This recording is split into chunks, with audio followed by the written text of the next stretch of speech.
Hello, my friends. Welcome to Here's What We Know, the podcast of unexpected conversations. And this is going to be one of those conversations that really, when we talk about it, it kind of scares you to the point your eyes glaze over because you just don't really want to think about everything that goes into all of the stuff that happens.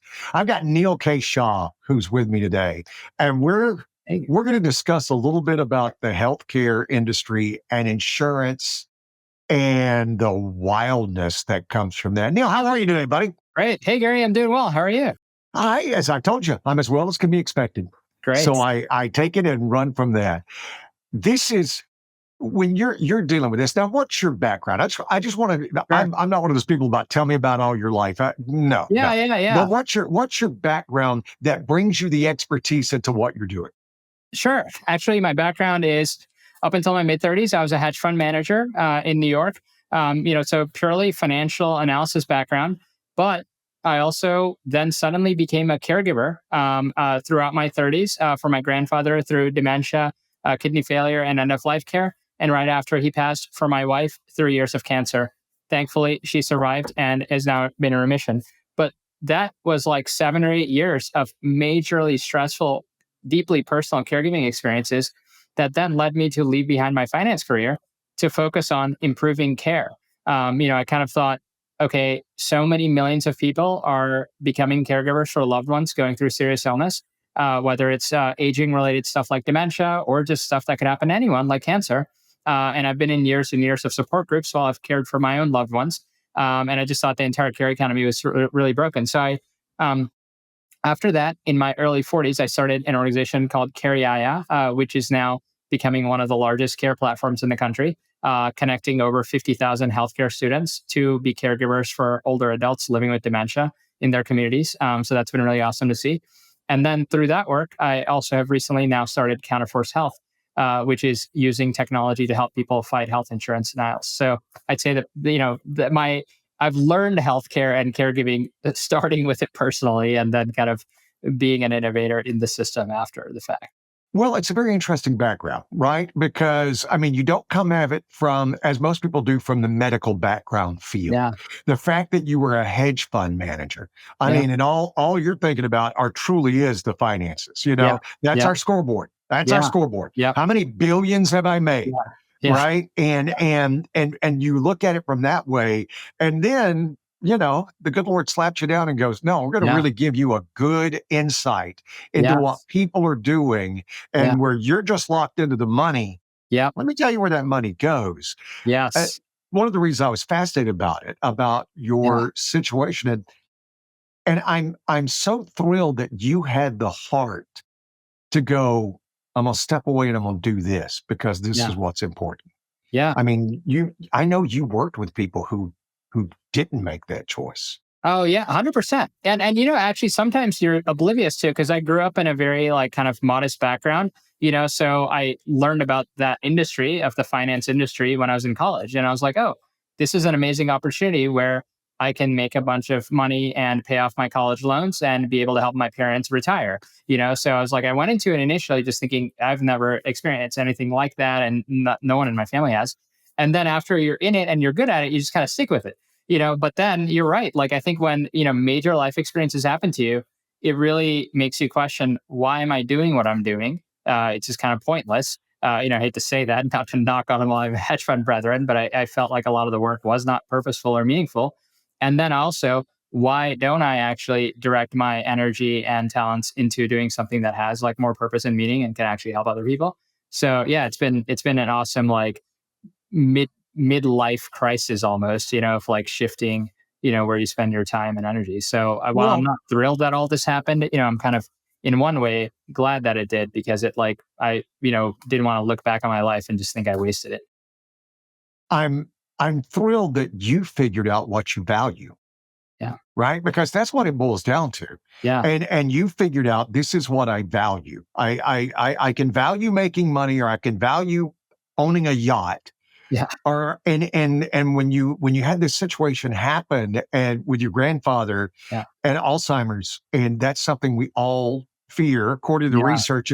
If we live long enough, all of us will show signs of dementia and Alzheimer's. Our brains are not designed to keep going for 120 years. Yeah. right? And Yeah. it's there. So we're all going to face that. Yeah. And especially as a family, it's tremendously hard on the patient.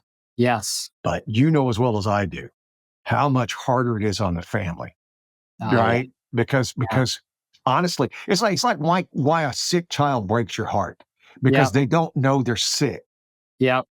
right? Yeah. And that's the tough part. I think dementia and cancer both, I've gone through these experiences. People think it just strikes the patient, but I think like the whole family gets dementia. When that one diagnosis happened, it's going to change everyone's life. Same with cancer. Like somebody gets cancer, their whole family is now going to be dealing with it. So I think some of these diagnoses have like second order impacts that I think our current healthcare system isn't built for and doesn't even think about. And that's an interesting take that I was wanting to go down that road with you and stuff like that. Let's be clear. I can remember when I was growing up and the people that I thought of as old and Yeah. they looked old and they acted old were probably younger than I am right now. Matter of fact, I know they were. I know they were. Right now, I grew up in the deep South, Yeah. and it's a hard lifestyle. The heat, everything. It's just a hard Yeah. lifestyle. But I'm in, but I'm in North Carolina. Where did you grow up? I grew up in Alabama.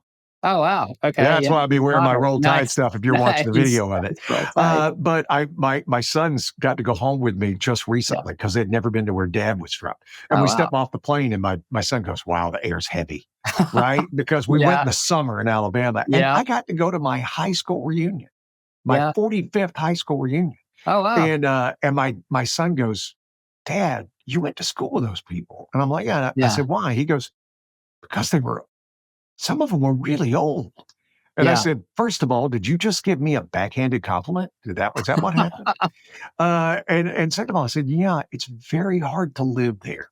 It Yeah. takes a toll on you." But Yeah. the point of it is, my point to you is, we're living longer Yeah. and better. Yeah. As sadly as it says, and not to get macabre about this, Yeah.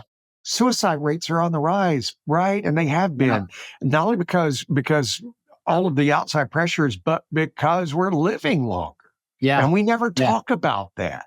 Yeah. I agree. And I think that living longer, but somebody had talked about this lifespan versus health span. I think is really underappreciated. A lot of people are living longer, but those last 5, 7, 10 years of their life is not living in good health. Yeah. So the health span is not necessarily increasing.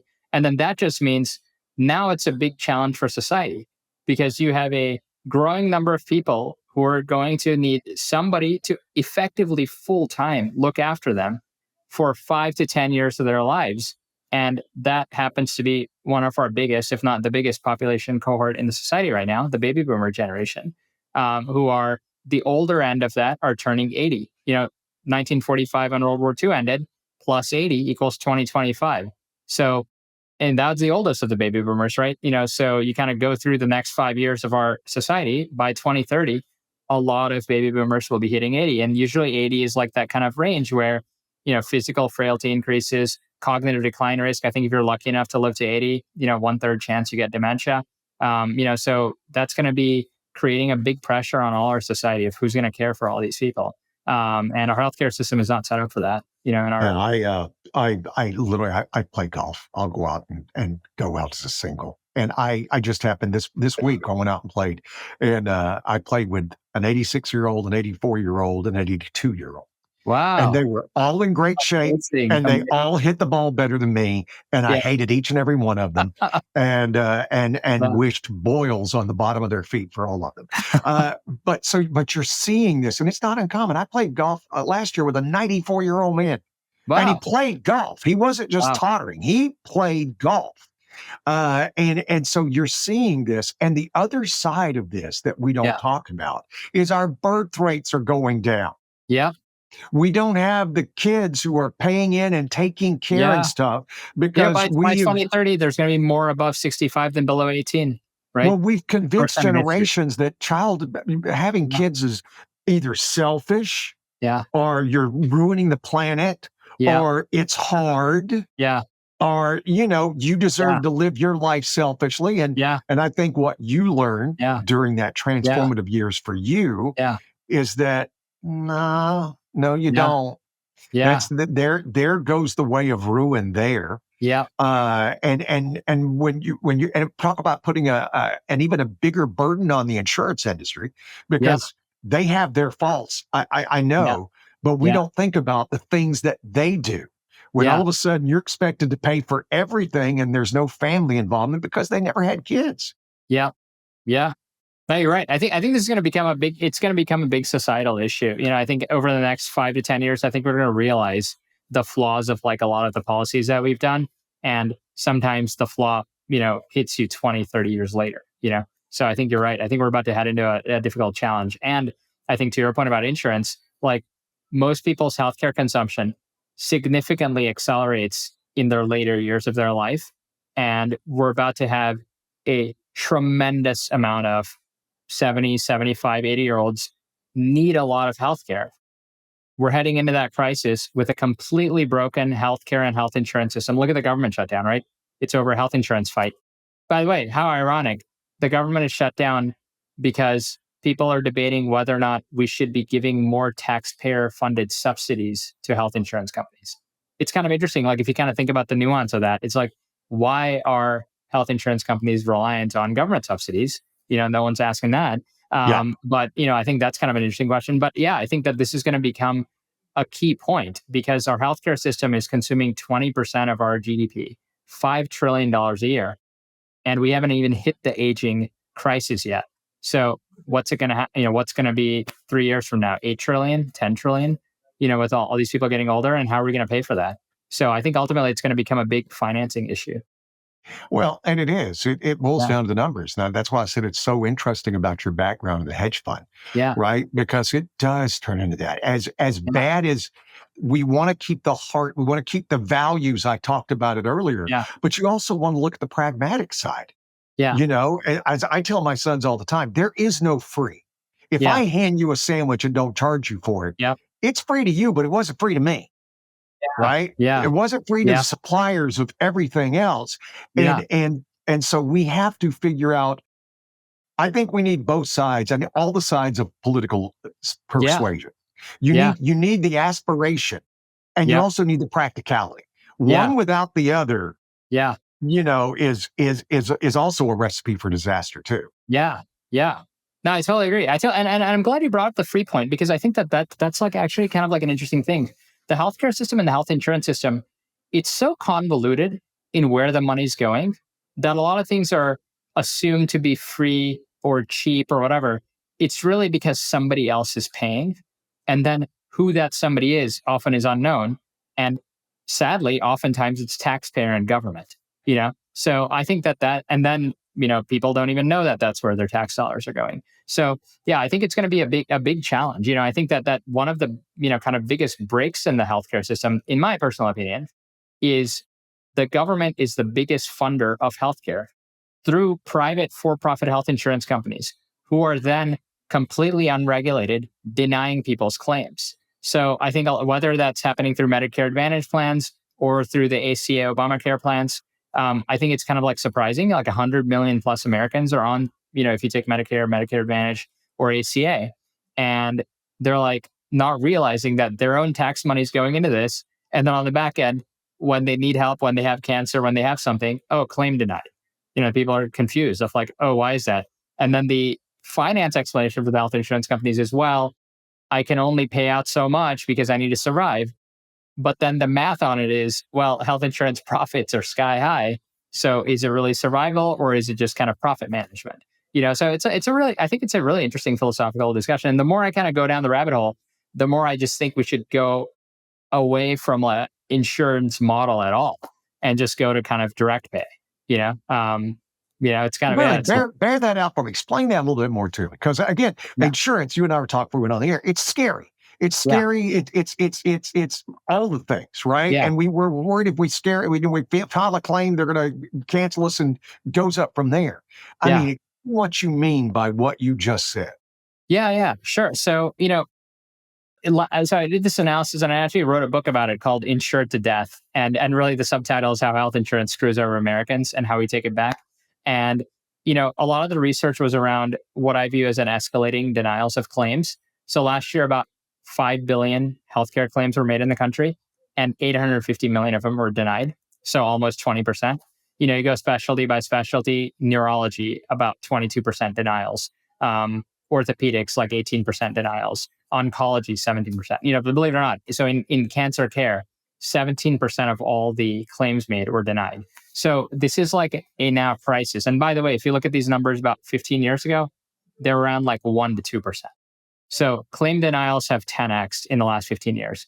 I personally think it's due to a lot of intentional or unintentional reasons, but the passage of Obamacare, created a much larger market for health insurance where the government allowed or subsidized insurance companies to offer insurance to lower income people and then also penalize people if they didn't get it. So you're kind of like by force or incentive, you expanded the size of the business of health insurance.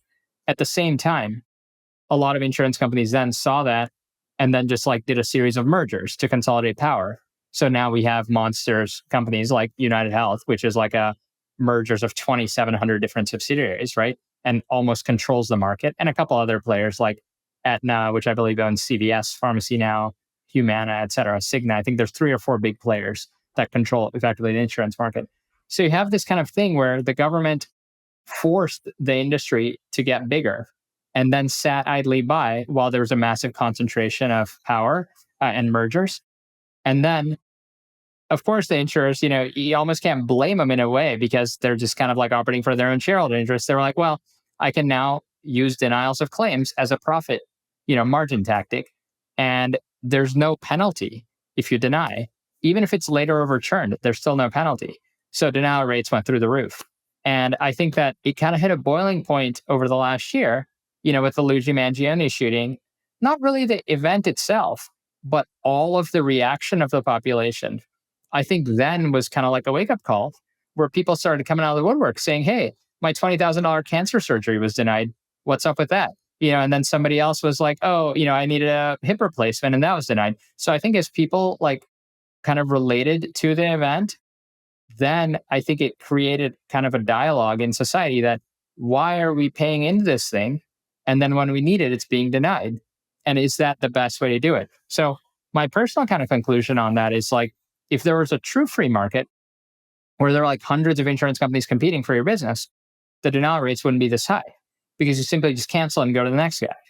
But because there isn't, you're kind of forced into this market where there's less than a handful of options. Like in North Carolina, there's 2 or 3 options, like depending on what your employer is, or if you're in the ACA marketplace, literally you don't have much choice. And then you got to pick, best of all, the worst.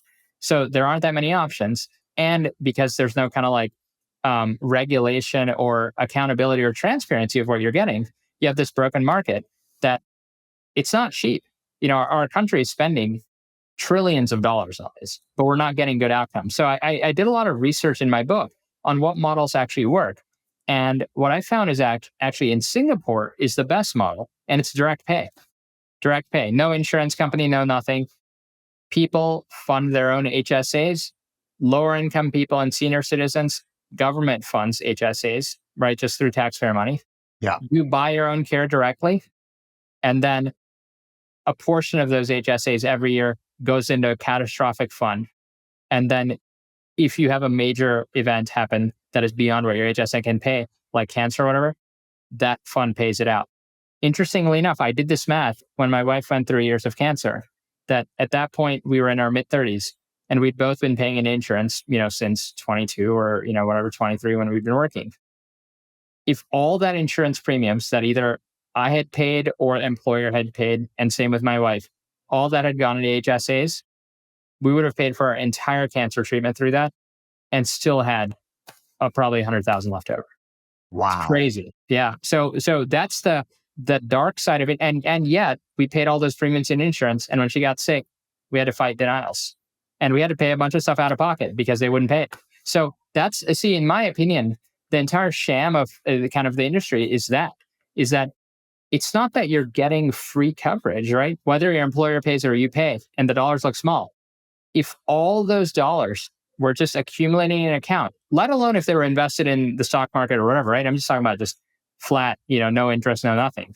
But if all those dollars were in an account for you, they'd very quickly end up in reasonable size amounts that then when something happened to you, you could pay directly. And the final thing I'll say, a lot of the country has been moving into this direct pay, direct primary care, models. In those, the costs are way lower. Like when you get, and I even know this in my area, like a lot of people in North Carolina are starting to steer away from insurance. You go to the doctor, you need XYZ, the insurance rate is 1,000, and then you're going to have to do a 200 or 300%, $300 copay. You go and just find a cash pay and the rate is like 150. So it's like there's an artificial inflation of rates and then an artificial, oh, we got you this discount, so you only owe this. But if you just dealt with a provider directly, they would just say, yeah, I'll do this for you for X. So I actually think a cash pay market is better because it allows doctors and patients to have a direct relationship. It allows for more free market price discovery, right? Like patient as a consumer of healthcare. And it allows a doctor to not be forced into bureaucracy. A lot of doctors, I love small business. I love the fact that there used to be independent doctors, one physician, two physicians, five physicians is doing their thing. And with the rise of health insurance companies over the last 2 or 3 decades, all those people are forced to shut their doors or go work at a big hospital because they're like, there's no way I can deal with all this administrative BS of like, what form does Blue Cross want so I can get my reimbursement? What paperwork or online system do I have to submit my United Health? Oh, they're not going to pay this out for 3 months, but I did the procedure today. So now I have like this working capital issue. So like the ability to even operate as a small business in healthcare now is like going away as like the insurance companies like grow larger in power. So I actually think a direct pay model, I think in general is just like much better overall for society. Yeah. Yeah. I have a friend who's a surgeon and he's basically said exactly what you said. He's just like, I'm looking forward to getting out or Yeah. leaving. He Yeah. even thought about moving to another country simply because it would Wow. just be easier to deal with. Right. Wow. Yeah. And so, yeah, it's strange. There's so many things. I'm old enough I saw when I was 18 years old, there was no healthcare debate. It wasn't Yeah. anything anybody talked about in Yeah. politics. It wasn't anything that no president or anybody running for Senate would talk about and your insurance. Yeah. It just wasn't a thing. Yeah. And like I said, for the first, I would say 20 years of my working out of college, Yeah. health insurance was free from your employer, right? Yeah. Your Yeah. employer paid for your health insurance. Yeah. And it was, and then all of a sudden it started turning into a thing. And Yeah. again, I'm not an expert. And if somebody wants to challenge me on this, you're probably right. But this is what I think, is that once our 401ks started getting involved, Yeah. right? Yeah. That's, we talk about the insurance companies, check your 401k. Yeah. You're probably invested in one of them. Yeah. Yeah. And you're Right. thrilled that when you get those dividends, Yeah. Yeah. it's the old, if you're not old enough to remember the Pogo cartoon, the only thing we have to fear is us. Yeah. Fear is us. Yeah. And that's what we do, and how it has turned into this big thing. The only Yeah. thing I can see is if it gets, because you said it's boiled down to just a few companies. At some point, when do we get to invoke antitrust laws to provide 100%. monopolies, right? 100%. Because that's where we're getting. And Yeah. if you can break that up to get Yeah. back to what you're talking about, because Yeah. listen, the government run healthcare things. I mean, you can talk about Canada and England. I've got a friend that lives in Canada. Yeah. He was ticked off because his mother tore up her knee, Yeah. and they told her, well, we'll get to you in 18 months. Yeah. We'll fix Yep. you in 18 months, but up until Yeah. then, take asprin and stay Yeah. off your leg, and then Yeah. we'll fix you. So Yeah. there's always a cost. There is no I free. agree. I agree. No, I think I'm glad you brought that up because I think, it's like I have a lot of empathy for like people who realize the healthcare system is broken. And where I differ is many of those people tend to lean into the direction of let's do single payer. I'm like, my response to that is if you think United Health is bad, wait till we have single payer. There'll be no accountability, and I think that is the sad reality is more bureaucracy, the worse. Is that both for, your friend's mom not being able to see someone for 18 months and for the provider. Talk about like right now, the independent doctor has been stifled, by the boot of these few large companies. Wait till the boot of the government gets in there. Then you'll be really stifled and everybody will leave you medicine. So I actually think that if you want a free market, I frankly think most people want freedom. So like, that's not the solution. The solution is less government, less bureaucracy, and more of like a free market thriving with competition, and where maybe the tax incentives are different. One of the biggest policy things that I think is missing is the government directly pays Medicare, right? But Medicare is administered by these private for-profit insurers. So the government is just writing checks to these insurance companies. Why isn't the government just writing a check to you? Like let's say if I'm on Medicare and I'm like, oh, I would just like that cash. I would like to put it in an HSA. They won't give you that. But if you're in United Health, Medicare Advantage, they'll give you a $1,200 a month check. So that's what I think that it's almost like the government through all of its, contraptions, whether it's in Medicare and Medicare Advantage or Obamacare, has created taxpayer money funneled in to a handful of health insurance companies when that money could just be going to you direct. And, I think that would make a difference. And on the HSA side, there's caps on HSAs. So why isn't there just like, hey, no cap, contribute whatever you want. And if you're a thoughtful, prudent person and you're like, hey, I'm 30, I'm 35, and I'm 40, and I'm just socking all this away for one day when I get sick, sure, contribute 10 grand a year, 20 grand a year. And then boom, if you ever get sick, you'll have 100, whatever amount in that thing. They don't allow that, So I think that, but they subsidize when the employer pays for health insurance. That's a tax subsidy, right? So I think that a lot of the incentives are skewed, which are creating the power of like this unnecessary industry, in my opinion. And if you just kind of level the playing field, a lot of people could, direct pay. I asked my buddy, the surgeon, one time. Yeah. I said, what would you do to fix it if you could just wave a magic wand? Yeah. And I'm not sure that I'm going to recollect this. This was years ago. Okay. But I still remember the kind of idea. He goes, you know what I would do? He goes, I would have the government give everybody, send them once a year, a debit card for $5, $6, $7, $8, $9, $10,000, but it can only be redeemed by an insurance company. So you would have to pick the insurance company. And that way you would incentivize the insurance company to go, hey, if you give us the $10,000, we'll do this and this and this. And he goes, then you would start, hey, we'll work with your doctors quicker. We promise that your doctors will never have to wait more than 30 days to get paid. And he goes, then it starts turning into stuff that he goes, your idiots are going to be idiots, and if they can be swayed with free lollipops, fine. Right. And they'll get the worst possible health care, and that's it. But if you sit back and really start taking, and we teach our children in school, we start teaching them, listen, this is what you should be expecting. This is, I talked to a guy who works with the NFL, former NFL player. What he does is he goes to the players every year, the new ones. And he goes, I'm not here. You can't hire me. But what I'm here to do is teach you the questions you should be asking the people who handle your money.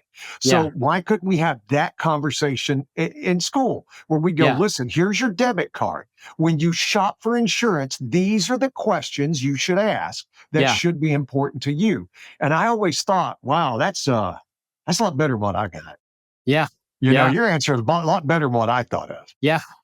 That's a great idea. Yeah. I think just anything where you empower people to make their own decisions, I think is like a win. And I think where you create a market where there's multiple choices, I think that's a win, like a true free market. I think that free market competition is what makes capitalism great. And I think when you have like a concentration and lack of antitrust enforcement, and then eventually people get fed up with that and say, okay, government, just do it, I think you're going kind of in the wrong direction.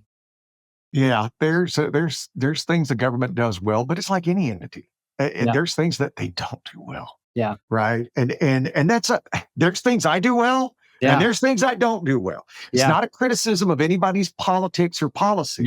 It's just a matter of, listen, there's got to be a better way again, where my health insurance was free up until the last, at 20, 25 years. Then they started charging me $10 a month. And then $20 a month. And then it turned into $170 a month, right? Where you're going, wait, what?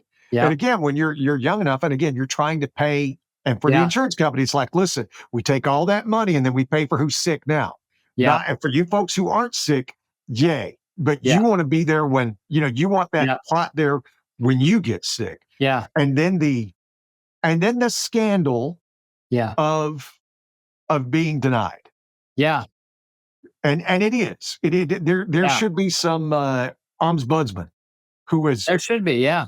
right there and transparent, saying, Yeah. okay, this is why we denied this cancer surgery, Yeah. to a 12-year-old. Okay, Yeah. you need to explain that to me so I Yeah. understand it. At Reed Animal Hospital, they treat your pet as if it was their own. Now, I'm a very satisfied customer. I can tell you they mean that. It's not a chain. It truly is about helping you and your pet enjoy life together. Dr. David Reed and his entire staff take the time to get to know you and your pet. I can tell you what I like. He's helped me better understand what my dog Luna needs and how I can take care of her more efficiently and kindly. Find them online at reedanimalhospital.com. 2 locations, Saratoga and Campbell. Little secret from me to you, Dr. Reed actually gives you his cell number so he can answer your questions and concerns. They really are committed to you and your pet. reedanimalhospital.com.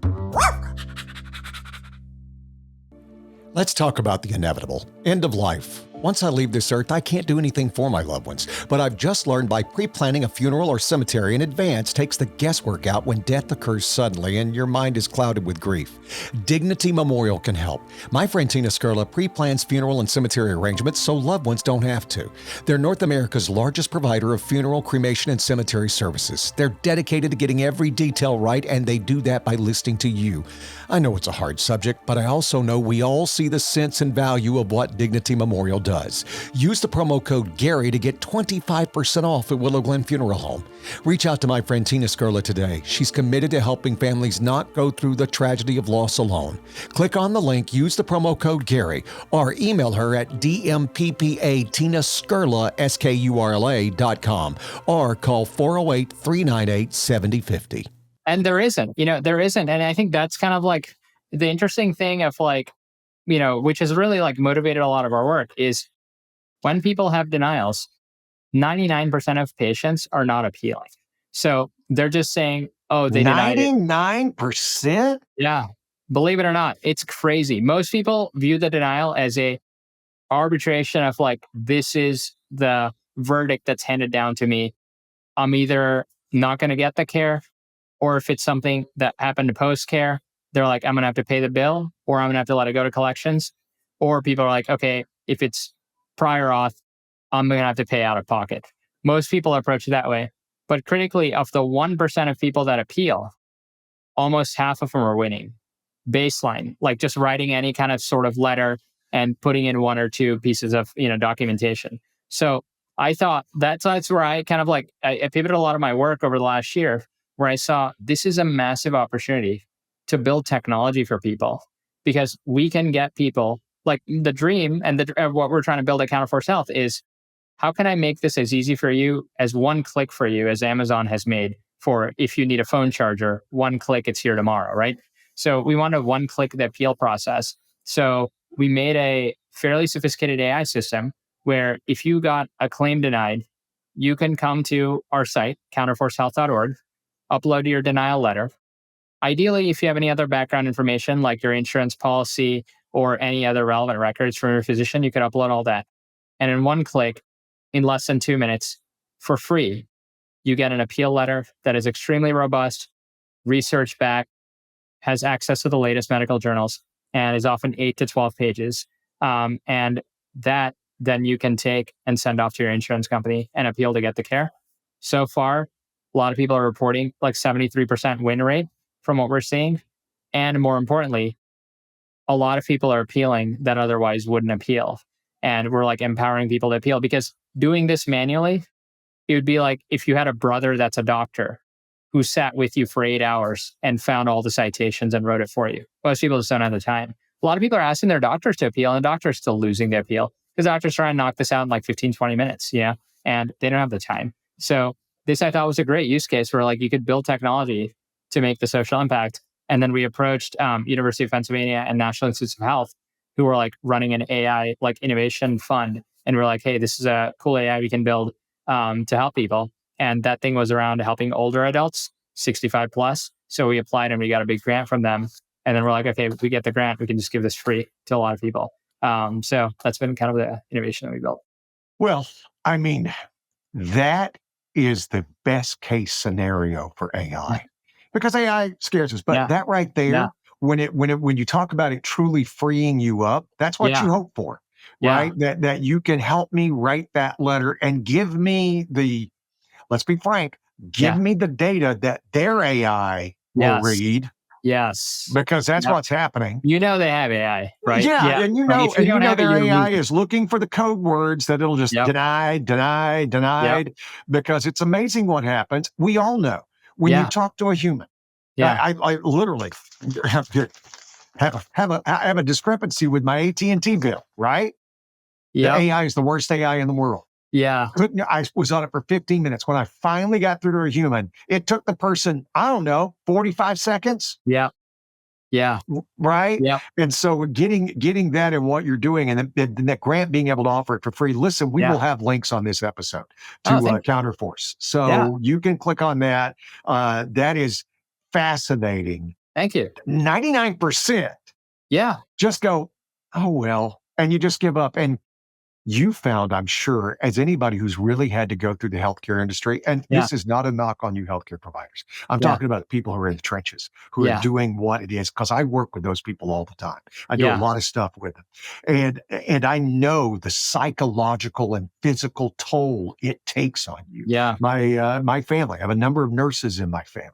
Yeah. And I know what it is that goes through. We're just talking about the other side of it. You have to fight. You have Yeah. to fight it. You have to question. You have to demand things. You have to go, listen, this is what it is. I'll tell you, I was in the hospital for kidney stones years ago. Yeah. And the nurse came in and said, oh, well, we've got this test and he needs this injection. And luckily I had a dear friend of mine who had gone through who was visiting me. And she Yeah. goes, who's that for? And when the lady told her the name, it was the wrong name. And Oh. if somebody had not been there, Wow. right? Wow. You So would I'm have just gotten saying something. you have to be vigilant Yeah. and Yeah. you have to be determined and having that AI thing that you're Yeah. given and Yeah. encouraging people to fight back Yeah. is possibly, Yeah. outside of your kids, the single greatest thing you'll ever do. Yeah. Oh, thanks. Thanks. Right? No, it's seriously. I mean, we just had in Chicago, we were just last night. NBC ran a story. We helped a woman fight a $40,000 denial for a kidney tumor. That the insurer was denying the procedure. She ended up using the AI, winning it, and it was home run. And she got the tumor removed. She's in remission now. And it's like this kind of stuff is happening across the country. It's absolutely heartbreaking. Like all these people come to their site, they upload their stuff, and you're just like, wow, like I can't believe this stuff is being denied. And like these people, like they don't have a clue what to do. This is a couple who's in their like mid 50s. They live in rural Illinois. Like they don't know how, like they're not doctors, they don't know how to appeal. Like if the insurance company says you can't get this procedure, they're like, what do I know? It just happened in this case. Her husband had seen something online mentioning that there's ways to use AI systems to fight back. So he was like, hey, Tammy, why don't we try this? And then they tried it. The letter came out really nice. They sent it and the insurer returned it. And I think that's kind of like, it's both cool of like the impact that AI can have. And it's also like raises like a question of like, with these insurers using AI on their end, like how are people going to have a chance, to fight back? So, yeah, I hope that this tool, I'm actually, as the tool grows, I'm hoping to integrate it more into clinical practice because, like in this case, like the surgeon at the hospital could have used something like this and just said, "Oh, we'll help you, we'll take care of it for you." But like right now, the hospitals, the clinics, they're right now hesitating to help because they have to put a nurse on it or they have to put a social worker on it. And that takes hours and hours of time. And that costs them, hundreds of dollars. And they're like, I don't have the money to do that. So all these healthcare systems are barely surviving right now. So I think that usage of AI adoption by patients and by doctors, nurses to help, kind of manage this, I think is like the only solution, given that the insurance companies have kind of, in my opinion, have weaponized AI against people. Yeah, and it's a great term, weaponized AI. I mean, it is because it's just looking for, as we said, it's looking for code words. It's looking for Yeah, things, and if it just sees the wrong thing, yeah, then that's what it does. And if you can find a way around their code words by yeah, using your code words, yeah, and literally get to get the human connection happening faster, yeah, right? If yeah, I could get the 15 minutes back of trying to deal with that stupid AI yeah, from yeah, the company, yeah, to yeah, get back, to where it would have yeah, been easier for everybody. yes, And it's something as unimportant as a phone bill yeah, bears yeah, no comparison to someone's life. yeah, Not only yes. not only the quality of life, but life itself. Ability to live. Yeah, yeah, yeah. It is stunning, and it's stuff that it should not matter what side of the political fence you're on. Agreed. This is Yeah, there is I got friends, but I got a dear friend of mine who's we could not be more diametrically opposed yeah, yeah, politically. yeah, But I remember him one time, we were sitting there and I said, it's kind of funny we're friends. And he goes, Gary, we have so many things we agree on. yeah, There's just a few we don't agree on. yeah, Right. yeah, But yeah, there's so many things. The majority of yeah, our life, we agree yeah, on everything. And yeah, I think when it comes to things like this, yeah, I can't think of anybody in anybody's politics who would go, yeah, well, this 22-year-old woman who has cancer, yeah, we shouldn't treat her. yeah, I mean, we can all sit yeah, back and look at the 88-year-old man who needs a liver transplant and go, okay, yeah, and he yeah, won't stop drinking. Okay, yeah, let's. yeah. But there are so many of these things that if it's just brought to the public attention, I agree. Yeah, and that as a society that we can all sit back and go, this is stuff we should all agree on. This is yes, stuff we should all be able to, and forget the politics. I yep, mean, if you bring politics into it, yeah, you're the jerk. yeah. No, and I'm glad you mentioned that because I think it's actually bipartisan support for like changing the healthcare system is very high. I think that unfortunately the politics is difficult because the health insurance companies are lobbying both sides of the aisle, and I think that there isn't a lobby. Like in this case, like Tammy, who lives in rural Illinois and has this, kidney tumor. Where's her lobby? Like there isn't one. It's like you don't have these millions of patients across America forming a lobbying organization to be like, hey, I'm getting denied the healthcare, even though I've paid into the plans and paid premiums for years, right? And I think that's the case in Tammy's case. Like they've paid into the plan for so long. So when it comes time to collect for a cancer tumor removal, it's like, hey, why am I getting denied on this? So I think that that's kind of an interesting thing I've been thinking about in politics is that the health insurance lobby is able to influence both sides, and there is no patient lobby. There isn't really a doctor's lobby. There's a hospital's lobby, but there isn't like an individual like lobbying for doctors and nurses. So I think that I anticipate people will become a little more politically active on the patient side and even on the physician and nurses side because they're so frustrated with the health insurance system is being dictated by extremely large, like, handful of large health insurance corporations who have influenced both sides of the aisle.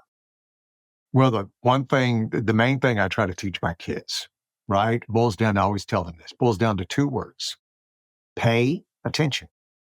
Hmm. If I can get you to pay attention, Yeah. life's going to go a lot better for you. And Yeah. things like why did healthcare become such a big deal? Remember, I told you about it. It Yeah. wasn't anything when I was growing up. First selection Yeah. I voted in, uh, Yeah. there was no healthcare talk about it at all. That's really interesting. Yeah. But they didn't want you to pay attention. Don't look over here. Look over here. Hey, nuclear war. That's the big thing. Whatever. Right? Yeah. The gas prices. Yeah. Yep. And Yep. we did not want to pay attention to what was Yeah. truly growing into the $1 trillion problem. Yeah. Right? And that's where we're at now. Is healthcare Yeah. is the biggest issue that we have Yeah. because we did not, in my opinion, Yeah. pay attention. Yep. And it's about damn time we start paying attention. Yeah. And there's 300 million of us in this country. Yeah. This is something we should all be able to. Hey, I'm discounting the wackos. Yeah. And Yeah. there's wackos on both sides. Yeah. And there are people who have evil, demonic Yeah. intentions. That's Yeah. my take. Yeah. Forget them. They're Yeah. still the that Yeah. minority. The Yeah. majority of us should be able to go, yeah, let's make sure we Yeah. as a society take care of people when Yeah. they need it. Yeah. Agreed. I totally agree. I think this is becoming a big. I think it's becoming a big societal issue, and I think that there's going to be a lot of ideas proposed, and I'm positive, kind of like optimistic that there will be change for the better. Because to your point about paying attention, now the entire country is paying attention, for better or worse. Like I wouldn't have wished any public violence happens or anything, but given the fact that the largest health insurance CEO in the country got shot, and these were the reactions online and in press and everything, I think now everybody's paying attention and thinking about this topic. And I think it's kind of like, it's past its prime where people are like, okay, this system was broken for so long, but it kept on staying. Now I think it's, some new system is going to be created, and I think a lot of people want to have a voice in like what that system is. So I'm pretty optimistic about that. Well, and we have to be. Yeah. Right? Yeah. We have to be. You can't afford not to be optimistic. We I have to agree. fix Yeah. things. And it will, if not for us, it should be. I want my sons to live in a Yeah. world where they can depend on if something catastrophic happens that Yeah. we'll be able to take care of it. Yeah. As I said, this is going to be a fascinating conversation. And it's a scary conversation, but it shouldn't be. It should be something that we all can sit back and go, listen, if we watch this watch pot, it won't boil. If we can Yeah. sit back and go, listen, if we keep our eyes on it and we have the ideas and we get together and truly try to create something instead Yeah. of just try to score political points, we can do great things. We always have. We always have. Neal, this has been fascinating. Thanks, Thank Gary. you for taking the time and bringing your expertise. Like I said, we'll have the information and the website, Counterforce Health, and you can also check out his Care Yaya, which is dealing with elderly care, and that's a whole another conversation that we'll get into. Oh yeah. But at some point, we absolutely will. But I Great. so appreciate your time, and thank you for taking this, and thank you for fighting this fight. Sure. Thank you, Gary. I really appreciate it. I hope this inspires even one person out there listening today. So thank you for the opportunity.